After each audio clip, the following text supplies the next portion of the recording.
చీర కట్టెతే ఓసారి ఒళ్ళు ఇసుకుంటే ఓసారి ఓసారి ఇల్లు సిమ్ముతుంటే ఓసారి నీళ్లు తోడుతుంటే నిజంగా ఓసారి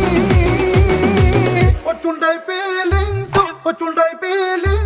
వచ్చి చంపేస్తు